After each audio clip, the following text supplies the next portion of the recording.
Hi guys and welcome back to another episode of my horror stories।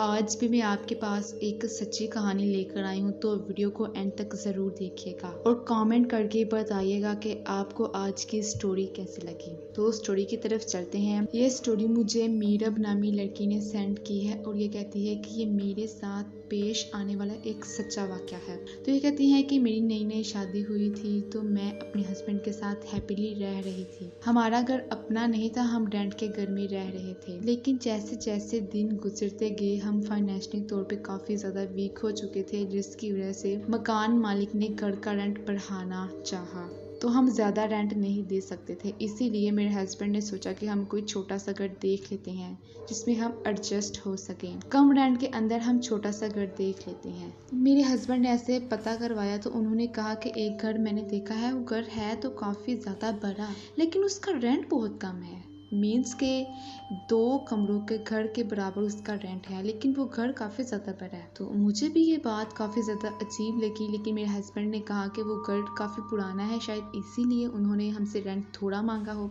तो हमने सोचा समझा नहीं और जल्दी में ही अपना पुराना घर छोड़ दिया और नए घर शिफ्ट हो गए। वो घर काफ़ी ज़्यादा बड़ा था, लेकिन वो पुराने तरीके से बना हुआ था। उसकी आर्किटेक्चर जो थी वो काफ़ी ज़्यादा पुरानी थी। मीन्स के आज के मॉडर्न तरीके से तो वो नहीं था मिलता, लेकिन वो है काफ़ी ज़्यादा बड़ा था। उस घर के बाहर मतलब कि हॉल में ही एक बहुत बड़ा बेरी का दरख्त था, जो कि काफ़ी ज़्यादा हॉरर सी वाइब क्रिएट करता था।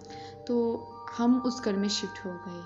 मैं, मेरे साथ मेरे हस्बैंड और मेरा एक छोटा सा बच्चा था, तकरीबन 5-6 महीने का था।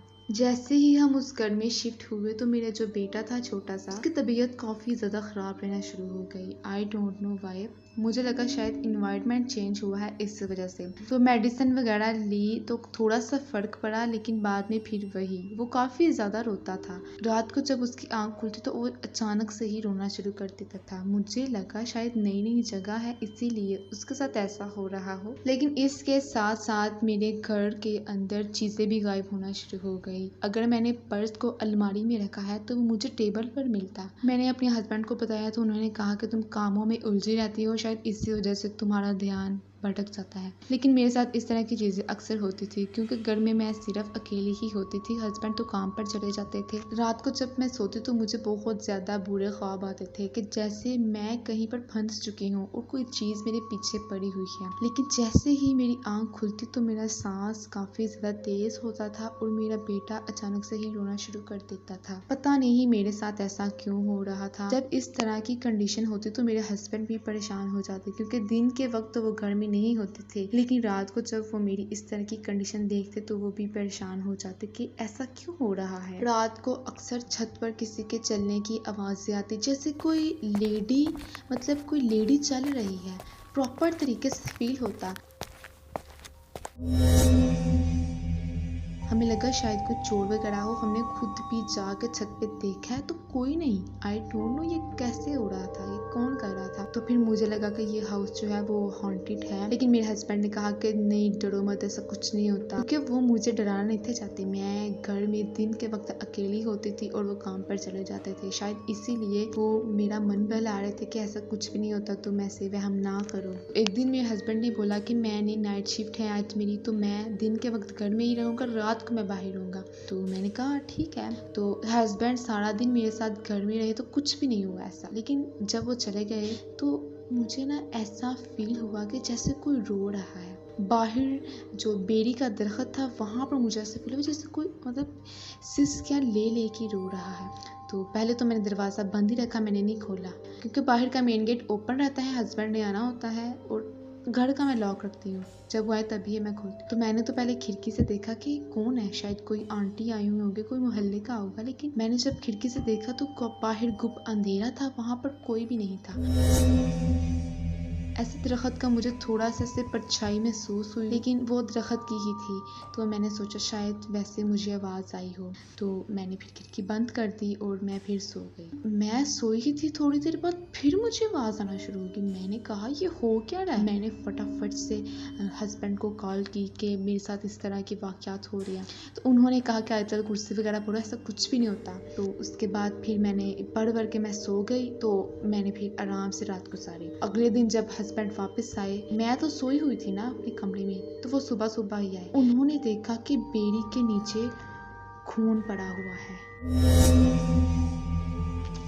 रात को जब रोने की आवाज़ें आ रही थी ना, तो मेरे हस्बैंड ने पूछा कि रात को कुछ हुआ तो नहीं था। मैंने कहा कि नहीं, बस आवाज़ें आ रही थी, तो मैंने फिर बंद कर दी, खिड़की भी बंद करके सो गई। जब खून देखा तो मैं भी खुद डर गई कि मैं घर में अकेली और मेरे साथ मेरा बेटा था। तो इसके बाद हस्बैंड ने नाइट शिफ्ट कभी भी नहीं की, तो इसी तरह हमारे साथ बुरे वाक़यात होते रहे। तो हस्बैंड ने कहा कि शायद इस घर में ही कुछ खराबी है। तो हस्बैंड ने कहा कि हमारे पास इतने पैसे भी नहीं है कि हम कोई घर चेंज कर लें, अच्छा घर देख रहे हैं। तो मेरे हस्बैंड ने मकान मालिक से बात की कि हम इस घर में नहीं रह सकते, हमारे साथ इस तरह के अजीब से इंसिडेंट्स हो रहे हैं। लेकिन उन्होंने हमें समझाने की बजाय बोला, मैं आप लोगों का किराया और कम कर देता हूँ। It was a very weird.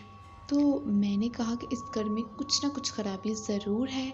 वो थोड़े किराए पे भी मान गए हैं। तो इसके बाद फिर मेरे हस्बैंड ने कुछ सर्च वगैरह की कि ये घर कब का है, इसमें कौन रहता था, कुछ आर्टिकल वगैरह पढ़े। हमें पता चला कि ये घर जो है वो काफ़ी ज़्यादा पुराना है, तकरीबन 25 साल पुराना। और इस घर में जो है वो एक आंटी सारी हिस्ट्री वगैरह पढ़ी, और जब हमने उसका कंक्लूजन देखा तो वो ये था, इस घर के अंदर एक लड़की ने सुसाइड किया था। जी, उसने सुसाइड किया था इसी बेड़ी के दरख्त के नीचे रात के वक्त, इसीलिए उसका ब्लड हमें नजर आया था। और सुसाइड उसने इसीलिए किया था कि उसका हस्बैंड जो था वो उसे मारता था, इसी वजह से उसने सुसाइड कर लिया। तो अब हमने उसका जो मकान मालिक था वो ही उस लड़की का हस्बैंड था।